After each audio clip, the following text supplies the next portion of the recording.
বিপদের দিনে কেউ পাশে থাকে না, বিপদের দিনে কেউ পাশে থাকে না। আমি যদি নিজে চোখে না দেখতাম ভাই, এটা বিশ্বাস করা কঠিন ছিল। আমাদের ইলিয়াস ভাইয়ের কথা বলতেছি। কত বড় একটা বিপদের উপর দিয়ে যাচ্ছে, এত কষ্ট কইরা, প্রায় 7-8 বছর ধরে কষ্ট কইরা তার এই ফেসবুক পেজ, যেটা কিনা প্রায় 3 মিলিয়নের কাছাকাছি ছিল, আরেকটা ছিল প্রায় 1 মিলিয়নের কাছাকাছি। ওই যে প্রথম আলোর ঘটনাকে কেন্দ্র করে জ্বালাও পোড়াও, বাকিগুলো তো আপনারা জানেনই। তো শেষমেশ কী করছে ফেসবুক, মানে ইলিয়াস ভাইয়ের অত্যাচারে অতিষ্ঠ হইয়া এতদিন তো আমরা শুনছি যে ফেসবুক আমাদেরকে অত্যাচার করে, কিন্তু আসলে ইলিয়াস ভাই এই ক্ষেত্রে ফেসবুককে অত্যাচার করছে, বুঝছেন। মানে এরকম বড় বড় সেলিব্রিটি যারা রয়েছে, তো তাদের যাদের কিনা 2 মিলিয়ন, 4 মিলিয়ন, 5 মিলিয়ন ফলোয়ার আছে, তো তাদের পেজটা ডিঅ্যাক্টিভেট করার জন্য, মানে ইনঅ্যাক্টিভ করার জন্য ফেসবুক 10বার চিন্তা করে। কারণ তারাও বুঝে যে বছরে বছর খাটাখাটনি করে একটা লোক এই পেজটাকে এই পেজটাকে গড়ে তুলছে। তো একটা আকাম কোকামের কারণে যদি তার ফেসবুকের পেজটা নষ্ট হয়, তো বেচারা তো এত বছরের শ্রমটা নষ্ট হইল।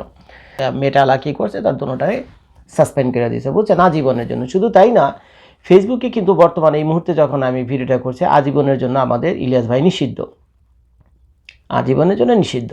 তো এখন আজীবনের জন্য নিষিদ্ধ, এটা কিন্তু খুব কঠিন একটা ডিসিশন ফেসবুকের পক্ষ থেকে, ওটি কঠিন এবং নির্মম একটা ডিসিশন যে কোনো ব্যক্তির জন্য, যে কোনো ব্যক্তির জন্য।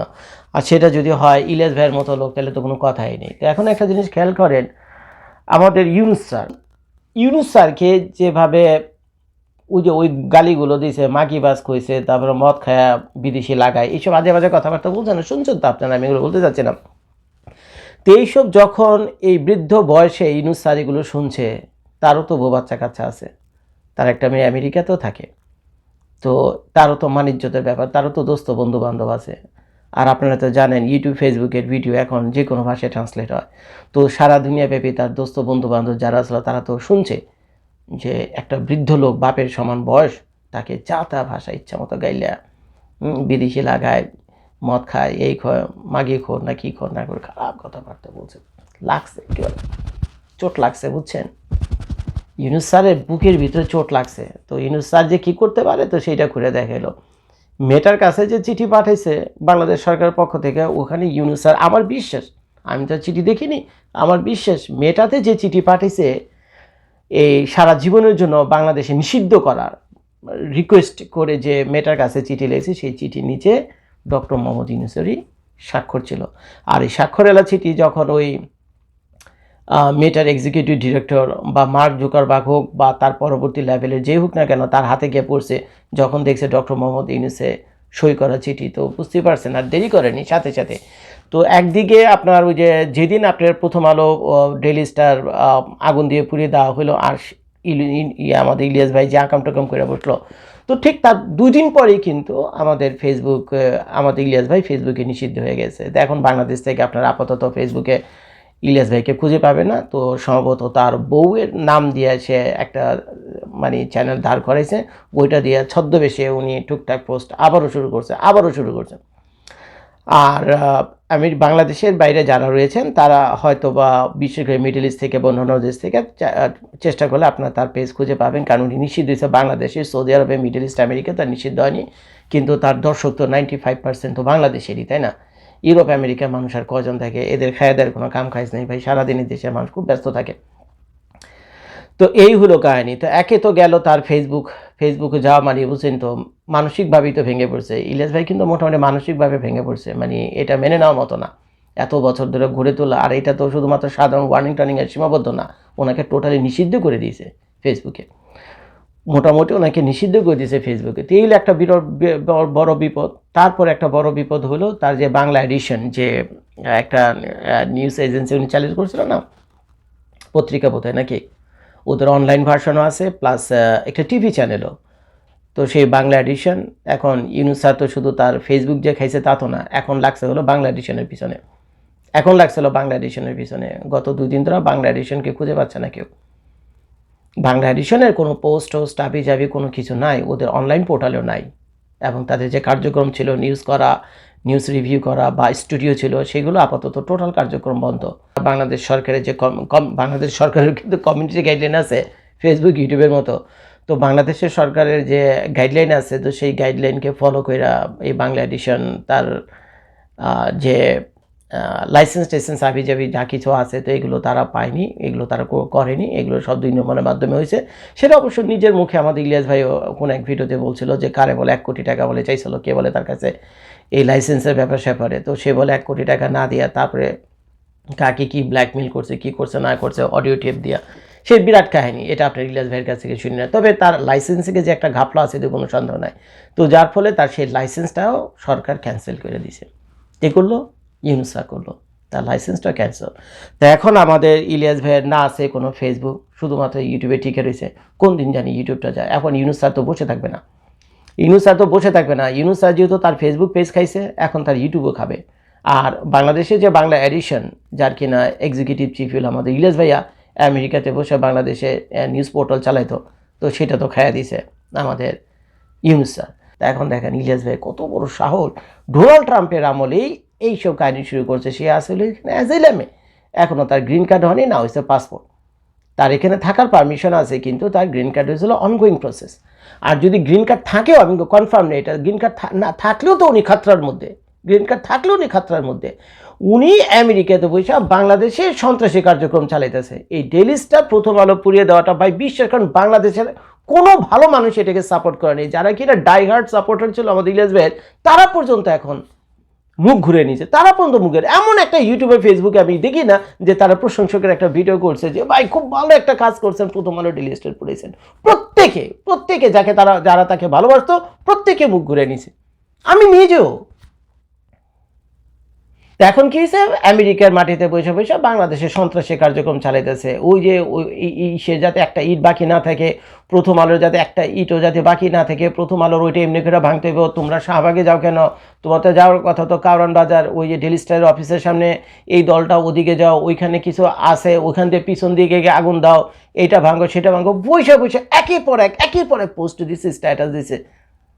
আর কিছু উচ্ছৃঙ্খল লোকজন আছে, এগুলো নিয়ে যা খুশি তাই করছে, সেগুলো তো আপনারা জানেনই। তো এটা তো নিঃসন্দেহে আমেরিকার মাটিতে বসে অন্য দেশে সন্ত্রাসী কাঠো চালানো। এই কিছুদিন আগে, বেশি দিন হয়নি, মাত্র 2 সপ্তাহ আগে, লেবাননের এক ভদ্রমহিলা, হিজাব পরা, দেখাবো না আমি যদি সম্ভব হয় তাহলে এই ভিডিওর উপরে উল্লেখ করে দেবো। লেবাননের এক ভদ্রমহিলা, এখানকার যে ব্রাউন ইউনিভার্সিটি আছে রোড আইল্যান্ডে, ব্রাউন ইউনিভার্সিটির একজন প্রফেসর, লেবাননের ভদ্রমহিলা ব্রাউন ইউনিভার্সিটির একজন প্রফেসর। একটা ইউনিভার্সিটির প্রফেসর হইতে পারে কোন লেভেলে, আল্লাহ চিন্তা করে দেখেন। সে আসছে লেবানন থেকে, সে কিচ্ছু করেনি। এই মহিলা কি করছে, খালি 2-1টা ফেসবুকে স্ট্যাটাস দিয়েছে। লেবাননে যে সিভিল ওয়ার চলতেছে না, সরকারের সাথে পাবলিকের সাথে তো সিভিল ওয়ার চলতেছে, জানেন আপনারা কম বেশি। সেই সিভিল ওয়ারে ওই মারামারি কাটাকাটি ভাঙচুর হামলা টামলা কোন একটা ঘটনা, সে শুধুমাত্র তার ফেসবুক পোস্টের মাধ্যমে সমর্থন জানিয়েছিল, এটাকে সাপোর্ট করছিল যে এই ভাঙচুর হয়েছে, এটা ভালোই করছে, এই মারপিট হয়েছে ভালো হয়েছে, এআরে মারছে, এটা ভালো কাজ হয়েছে, বুঝছেন। তো এই ধরনের 2-4টা পোস্ট করছে তার ফেসবুকে গিয়ে। তো এটা তো চোখে পড়ে গেছে ডোনাল্ড ট্রাম্পের গোয়েন্দা তো এখন সব জায়গায়, চোখে পড়ে গেছে। লগে লগে ডেকে লইছে ওই মহিলারে, দেখাইছে ইউনিভার্সিটির যে ডিন আছে তারা দেখাইছে কি অবস্থা, এই মহিলাকে করতে গেছে লেবানন থেকে, কি অবস্থা দেখে ফেসবুক খুলে দেখে ওই একের পর এক ওই লেবাননের কাহিনী। থাকে সে আমেরিকাতে, একের পর লেবাননে মারপিট জ্বালা পোড়ার সমানে চলতেছে, আর সেখান থেকে সে মানে উস্কে দিতেছে, বুঝছেন। একদম সেম ইলিয়াস ভাই যেটা করছে সেটা হলো উস্কে দিতেছে। তা এখন ধৈরা বিশ্বাস করেন 3 দিনের ভিতরে এই মহিলাকে 3 দিনের ভিতরে মানে ওনার কাগজপত্র ঠিকঠাক করে ওনাকে তো প্রথম ডিটেইন করলো, ডিটেইন করার 3 দিনের ভিতরে ওনাকে একেবারে ওনার পাসপোর্ট সহ ওনাকে একটা ticket, 1 way ticket, return ticket না, বুঝছেন, 1 ওয়ে টিকিট করে একদম ডাইরেক্ট লেবানন পাঠিয়ে দিতে যাও। ডোনাল্ড ট্রাম্পের এক কথা, আমেরিকাতে তো সন্ত্রাস করতে পারবাই না, আমেরিকার মাটিতে বসে অন্য দেশে সন্ত্রাসী কার্যক্রম চালাতে পারবে না, যেটা লেবাননের মহিলারই উদাহরণ দিয়া আমি আপনাদেরকে দেখালাম। তো এখন ইলিয়াস ভাই কাম করে হয়েছে। এখন খোদা না করুক, যদি আমি জানি না ডক্টর ইউনূস স্যার কতটা চোট পেয়েছে মনের মধ্যে, কতটা চোট পেয়েছে এই বুড়া বয়সে, তাকে যখন মাগি খোর বলছে, চোট পাওয়ারই কথা ভাই, চোট পাওয়ারই কথা। আমারে কইলে ঠিক আছে, আমার যদি কইতো না, তারপর করার পর আমি প্রথমে একটু সমস্যা হইতাম, বুঝছেন, কিন্তু পিছনে গিয়ে বলতাম যে না, কথা তো মিথ্যা কয়নি, আসলেই তো ছিলাম তো এককালে এগুলি, বুঝছেন, কথা তো মিথ্যা কয়নি। আমার মাকে ঘর বললে আমি ভাই মেনটেন করতাম না, ভাই কথা ঠিক কইছে, ক্যামেরার সামনে একটু হাউকাউ করতাম, কিন্তু মনে মনে বলতাম যে না, যা কইছে সত্যি কথা কইছে, মিথ্যা কথা কয়নি। তো এই হলো ভাই অবস্থা। এখন কতটা গেহরা চোট পাইছে আমাদের ডক্টর মোহাম্মদ ইউনূস স্যার তা তো আমি জানি না, তবে এখন চোটের মাত্রা মানে এই তার বেজ্জতির মাত্রা যদি ওই লেভেল পর্যন্ত গিয়ে থাকে এবং এটাকে যদি উনি আরও সিরিয়াসভাবে নেয়, তাহলে তো এখন আমেরিকার যে ডিপার্টমেন্ট অফ স্টেট আছে তো তার কাছেও চিঠি লিখবে, হোমল্যান্ড সিকিউরিটি তার কাছেও চিঠি লিখবে। মজার ব্যাপার হলো ফেসবুক পেজ তার রিমুভ হয়েছে, কিন্তু ফেসবুকের স্ট্যাটাসগুলো তো মেটার কাছে এখনও আছে, সেগুলোর প্রত্যেকটা স্ন্যাপশট ডক্টর মোহাম্মদ ইউনূসের কাছে আছে, সবই আছে। তো এখন যদি এগুলো সাক্ষী প্রমাণ দিয়ে ডিপার্টমেন্ট অফ স্টেট এবং United state citizen and immigration সার্ভিসে ইউএসসিএসে যদি পাঠায় এবং যদি বলে যে দেখো এই লোক অ্যাজেলাম হিসেবে আমেরিকাতে থাকে এবং থাইকা বাংলাদেশে এই ধরনের জ্বালাও পোড়া করতেছে, একের পর এক স্ট্যাটাসগুলো যদি দেখায়, কি আর কমো কিসমত। কাগজ কলম নেন, ওয়ারেন্টির সাথে গ্যারান্টি দিলাম 3 দিন 3 ডেজ, 3 ডেজের ভিতরে অ্যারেস্ট করে নিয়ে প্রথমে ডিটেনশনে রাখবো, ডিটেন করে রাখবো, তারপরে পাশে একটা লাথি দিয়ে বাংলাদেশে পাঠিয়ে দিব, যা কাহিনী শেষ। আর বাংলাদেশে যদি ইলিয়াস ভাইরা পাঠায় দেয়, আমেরিকার সরকার কই যাবে উনি? আর তো যার কোনো জায়গা নেই। ইলিয়াস ভাই যাওয়ার একটি জায়গা আমেরিকায় থাকবো না, বাংলাদেশে যাব। আর বাংলাদেশে গেলে বুঝতে পারছেন, এই ইলিয়াস ভাই 6 মাস 1 বছর আগে মানুষের চোখে নয়নের মণি ছিল।